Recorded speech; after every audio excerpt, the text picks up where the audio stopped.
Pokemon spin-off games come in all shapes and sizes, be it a gritty and more mature game revolved around rescuing shadow Pokemon or training Magikarp to jump high.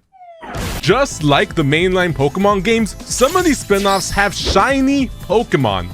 For those that don't know, shiny Pokemon are rare color variations of your favorite Pocket monsters that are super rare. In the main games, they could be 1 in 8,192 or 1 in 4,096. My goal today is to catch a shiny Pokemon in every single spin-off game. Now, some spin-off games don't have shinies in them, but a lot do. And just like the main games, there are a ton of unique methods that will be used in order to get these shinies. I'll be playing through Pokemon games from the GameCube all the way to the Switch with some mobile games thrown in between. So sit down, relax, and let's get to shiny hunting. The first game we're shiny hunting in is Pokémon Colosseum. Pokémon Colosseum is a GameCube spin-off game that's main gimmick is catching shadow Pokemon. Shadow Pokemon are Pokemon that have been corrupted that you need to take back and then cleanse. These are the only Pokemon you can own in Pokemon Colosseum, which means they are the only Pokemon you can shiny hunt. Here's a picture of all the shadow Pokemon that can be shiny hunted.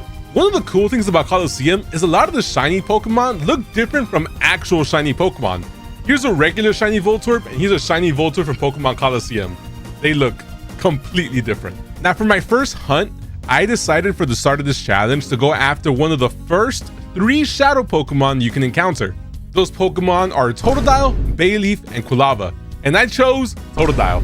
There's no way to soft reset in Colosseum, so each reset, if you're lucky, takes about 2 to 3 minutes. And the reason some of these resets can be longer is because in order to check whether or not the Pokemon is shiny, you have to catch it first from the opponent.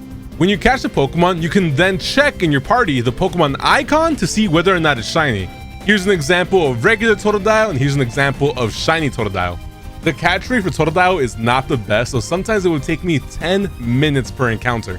I made it all the way to about 120 resets before I decided it was time to try something different. I'm about to commit shiny hunting blasphemy right here. So Gen 3, which is the gen we got Pokemon Colosseum and Gale of Darkness, has ways where you can increase your chances of getting a shiny through RNG manipulation.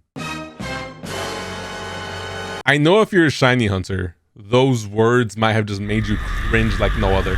Now, after doing my research and doing RNG manipulation, at this point as a shiny hunter, you guys know I've shiny hunted a ton in the past. I have mad respect for those that figured this out. Shout out to I Am Blissey on YouTube for making these tutorials because they went absolutely crazy and helped me a ton. Now, I won't explain it at all since it really is complicated, but basically, I figured out that Totodile was one of the toughest Pokemon to hunt for, so I decided to play through the game until I got to Piloswine. Now, I know I said I wasn't going to explain it, but I'm going to explain it a little bit. So, in the city where you're catching Totodile, the frames advance like crazy, so it's hard to really pinpoint when the shiny is going to be there. But in the area where you can catch Piloswine, the frames don't advance at all, so getting a shiny there is a lot easier. It's still difficult though, because if you're off by a single frame, the shiny will not be there. And after multiple attempts, this happened. Let's go! Shiny Piloswine, no way! Oh my goodness, dude! Shiny Piloswine, oh my god! Dude, no flipping way. Okay, I gotta go save. I got to go save. Oh my god. Now guys, I started this hunt a couple months ago and this took me 2 weeks to finish. But with that, our first spin-off game is completed and we can move on to the next one. So when I was playing Pokemon Colosseum, I decided might as well do some duel hunting and play the most successful spin-off game of all time, Pokemon GO. Now, Pokemon GO was a game that had the world going crazy for a while, and it was actually my first introduction into Pokemon, believe it or not.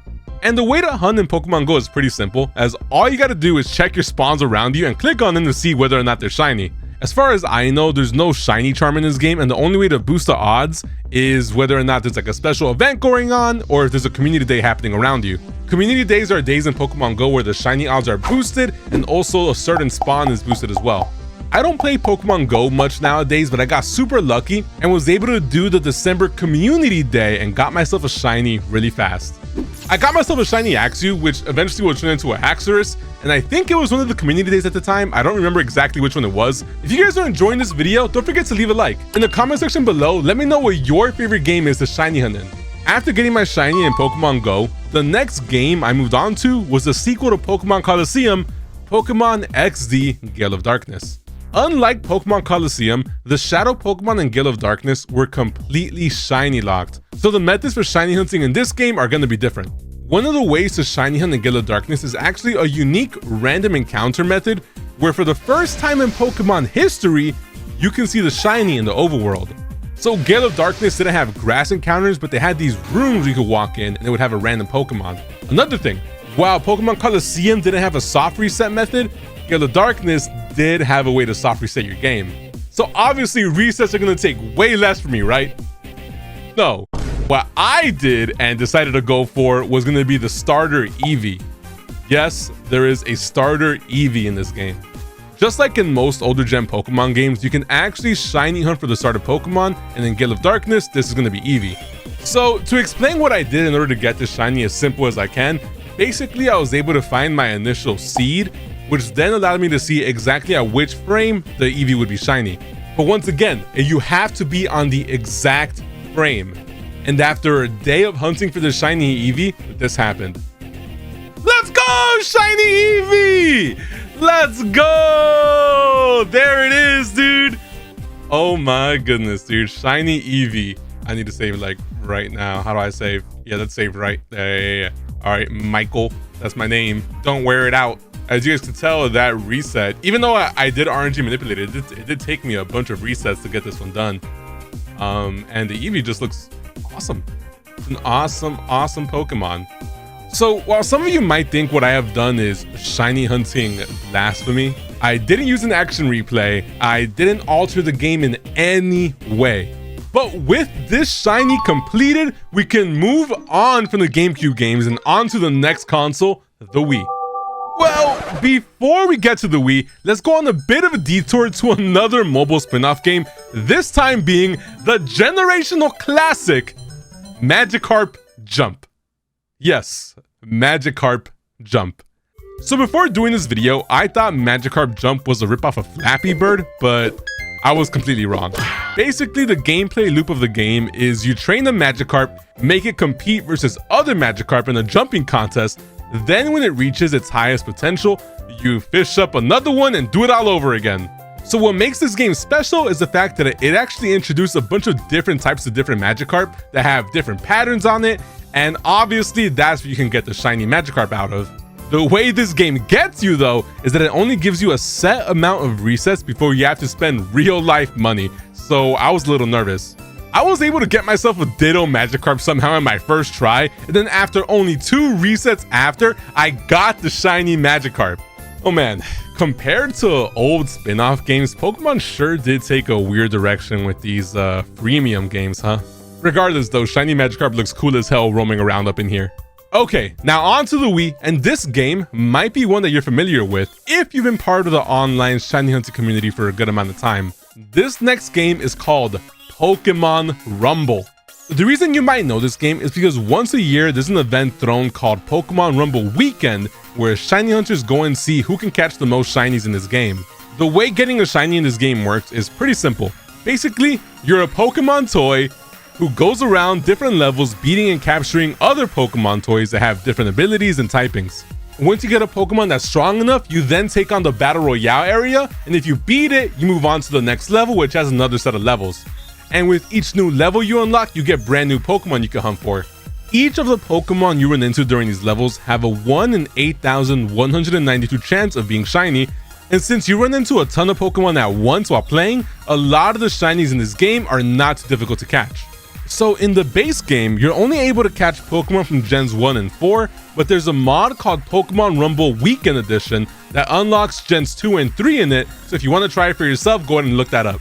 I decided the Pokemon I wanted to hunt for in this game was going to be Voltorb, since it's one of my favorite shinies ever, and one of the levels spawns a ton of them. The way resets go in this game is you run through the level, go to each floor until you get to the boss at the end. If there's no shinies, you return to the terminal and then try again. You can see so many Pokemon in very little time, but the odds are still very high, so it is possible to take a long time shiny hunting here.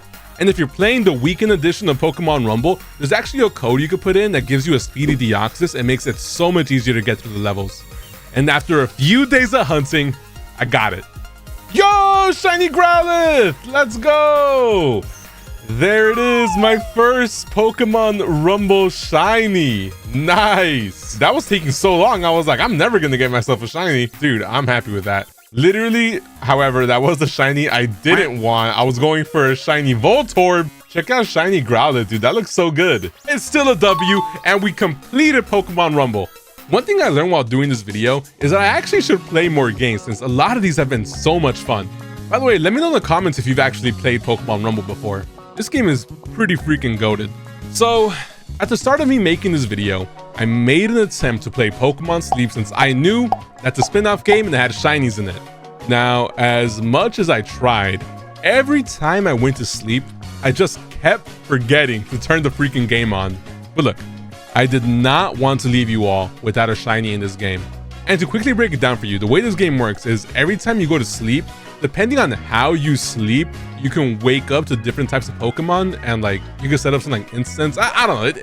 It's very complicated. I didn't play this game and I have no desire to play it. But that's where my good friend, Just Me the Guy, comes in. When I first started making this video, I asked my friend if he could record every single morning he plays this game. And after a few nights, this is what he got. So Jer has that Pokemon GO Plus thing where you could just put it on your bed and like click it and then it works. And I didn't have that and I don't want to buy one. So that actually makes the game a lot easier. So if you have one, you might want to start using it. But I don't know, something about Pokemon Sleep is just a little weird to me. Regardless, the shiny Ekans looks freaking awesome in this game. For the next spin-off game we're going to be shiny hunting in, we're going to go over to the new game called Pokemon Quest. Or new-ish game. It came out a couple years ago. So Pokemon Quest is actually another freemium game. It's one of those games that has like Pokemon Quest is another one of those games that has microtransactions and all that. But I'm not gonna lie, the gameplay loop is a little addicting. Dude, they got me, bro. They got me. So in this game, you have a camp. Every 24 hours, a new Pokemon will arrive. That Pokemon has the potential to be shiny. But checking one Pokemon every single day would take forever, even if the odds are boosted. So another way to get Pokemon to arrive is by cooking up some stews in your pot. And depending on what type of stew you make, a new Pokemon will show up. The thing is, you need to get materials to cook. And the way to get these materials is by playing missions. On top of that, the only way the cooking is going to progress is by playing missions as well. So basically, you got to keep playing the game in order to get more Pokemon to arrive. And the goal is, over time, one of them is shiny. So this can actually take a ton of time since you're actually going to be limited as to how many missions you can complete. There's this battery at the top of your screen that unless you pay, you can do a very little amount of missions in that day. And on top of that, there's only one pot you can cook in, so you can only see 1 or 2 Pokemon per cook. But if you pay real money, you get access to 3 other pots, making it a total of 4. I'm not gonna lie to you guys, I paid for those pots. Don't take that one out of context. But still, regardless of me having all this extra material I can use, it still took me a long time to finally get a shiny. So after about a week, I was in my bed, playing the game, just hating my life because I actually grew to hate this game. The Ponyta arrived. That's why there's no reaction, because I was like, oh crap, I got up and put my Switch and started recording. And this is what happened. Oh dude, I'm so happy to not be, look, shiny Pokemon, I just got it. Let's go. Make a shiny Pokemon your buddy. I am so happy to not have to play this game anymore. I was getting so sick and tired of it. I'm sorry that I didn't record my reaction to it. I was just playing handheld, just grinding. Because literally this game is all about grinding. But guys, this was after like 5 days of playing this game, like straight, or 6 days. It's been a while. I've been playing this game a ton. Let's see, if we go to the Pokedex, I believe we can go to where the Ponyta is. And if we click on it, there it is, shiny Ponyta, dude. That thing looks crazy. That thing just looks awesome, dude. That's an awesome shiny. It reminds me of a lot of the Pokemon Rumble shinies. Oh my god, I'm so happy to have that done and over with. I'm not gonna lie to you guys. Pokemon Quest is barely a game. The missions, it has an autoplay button. You just gotta sit there and wait. That's all I felt like. You're just sitting there and waiting. I do not recommend. Despite the gameplay loop being alright, we are staying on the Switch to get a shiny in a game that a lot of people might consider their favorite spin-off game of all time, Pokémon Mystery Dungeon. Some of you might not know, but it's actually possible to shiny hunt in this game, at least the Nintendo Switch version.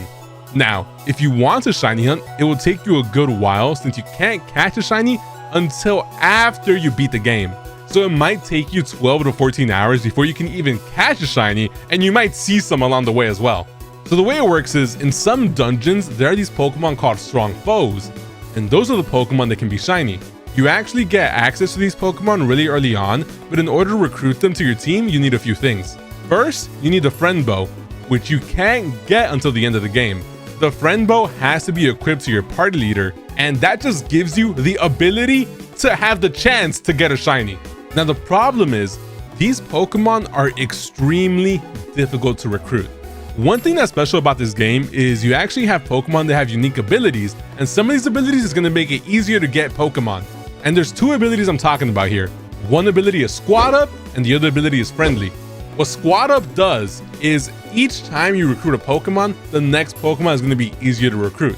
On top of the 3 Pokemon you have on your team, you can recruit up to 5 more. So if you have the max of 5, you have the best chance of recruiting. And the next ability is Friendly, which stacks on top of Squad Up, just again, making it easier to recruit the next Pokemon. But we're not done there. On top of that, you can also use the Inviting Orb, which puts a status effect over the room that you're in that makes it easier to recruit the next Pokemon as well. And no, we're not done there either, guys. If you're like me, and you didn't know about this, you probably didn't find a Pokemon with False Swipe, and you probably don't have it trained up. Yeah, you need a Pokemon with False Swipe, because unlike in regular Pokemon games, False Swipe doesn't leave the Pokemon at 1 HP, it'll still knock it out, but it'll give you a better chance of recruiting it. And even after all of that, there's a 50% chance you still won't get it recruited. This is the most I have ever had to grind for a shiny hunt in my entire life. But I'm not gonna lie, the grind made it so worth it. So I was able to get the friend bow after completing this grueling 20-floor dungeon, and then I made the mistake and died. So I lost the friend bow. Then I had to go again and get it again. But after grinding for about 3 weeks in this game and getting my Scyther all leveled up with False Swipe, I was able to get this shiny. Yo, okay, shiny knockdown. Okay, this is my fucking chance. Hit him with that Inviting Orb. Did I get him? Let's go! I think I got it! I got the shiny knockdown! I'm done with this game! Oh my god. Guys, I have been at this for so long. Let's go, knockdown, my buddy! My buddy, your pal! There it is, guys, shiny knockdown. And yes, it will join our team. We're gonna call this dude Gummy, since I had to grind so many gummies to get it. Yo, check it out. This is shiny knockdown right there, dude. Check him out. It's got the special ability Strike Back, and the icon is shiny. We're done. We're done with Mystery Dungeon. This was the most rewarding shiny I've ever gotten. Like, I completely understand why people love this game. I get it. I understand now. Like, the gameplay loop is absolutely awesome.